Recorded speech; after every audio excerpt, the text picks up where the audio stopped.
আসসালামু আলাইকুম বন্ধুরা। আজ আরেকটি নতুন গল্প নিয়ে আসলাম। এক ভদ্রমহিলা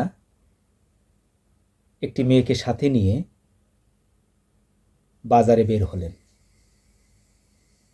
রিকশাওয়ালা দেখে ভদ্রমহিলাকে উদ্দেশ্য করে ডাকলেন, মাতাজি, রিকশায় যাবেন? ভদ্রমহিলাটি বলল, না। দ্বিতীয় দিন আবারও সেই ভদ্রমহিলাটি বাচ্চাকে নিয়ে বের হলেন। যথারীতি সেই রিকশা চালকের সঙ্গেই দেখা। রিকশা চালক বললেন, বোনজি, রিকশায় যাবেন? ভদ্রমহিলাটি উত্তর দিলেন, না।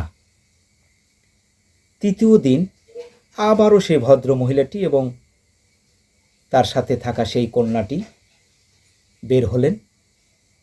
সেদিনও ওই একই রিকশাওয়ালাকের সাথে দেখা। রিকশা চালক বললেন, ম্যাডাম, আপনি কি রিকশায় যাবেন? ভদ্রমহিলাটি বললেন, হ্যাঁ, যাব। ভদ্রমহিলাটি রিকশায় উঠলেন। কৌতূহলবশত তিনি রিকশা চালককে জিজ্ঞাসা করলেন, ভাই, আমি কি আপনাকে প্রশ্ন করতে পারি? রিকশা চালক বললেন, জি, অবশ্যই। ভদ্রমহিলাটি বললেন, প্রথম দিন যখন আপনার সাথে আমার সাক্ষাৎ হয়, আপনি আমাকে বললেন মাতাজি। দ্বিতীয় দিন যখন সাক্ষাৎ হলো, তখন আপনি আমাকে বললেন বোনজি। এবং তৃতীয় দিন অর্থাৎ আজকে যখন আপনার সাথে সাক্ষাৎ হলো, আপনি বললেন ম্যাডামজি। এই যে 3 দিন 3 শব্দে আমাকে ডাকলেন, এর কারণ কি? রিকশা চালক মৃদু হেসে বললেন, প্রথম দিন আপনি যখন বের হয়েছিলেন, তখন আপনার পরনে ছিল শাড়ি। আমার মাও নিয়মিত শাড়ি পরেন।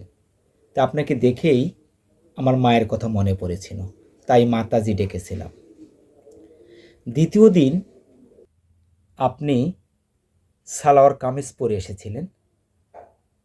আমার বোনও সালোয়ার কামিজ পরে। তখন বোনের কথা মনে পড়ে গিয়ে আপনাকে বোনজি বলে ডেকেছিলাম। তৃতীয় দিন আপনি অনেক শর্টকাট পোশাক পরে এসেছেন, যা দেখতে পাশ্চাত্যর মহিলার মতো মনে হচ্ছে।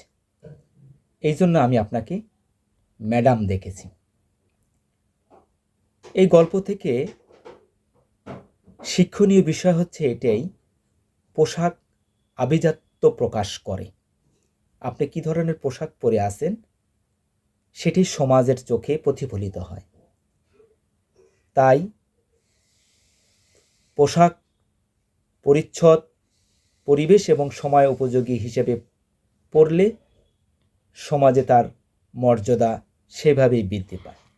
ধন্যবাদ সবাইকে। ভিডিওটি ভালো লাগলে অবশ্যই লাইক, কমেন্ট এবং শেয়ার করবেন। আসসালামু আলাইকুম।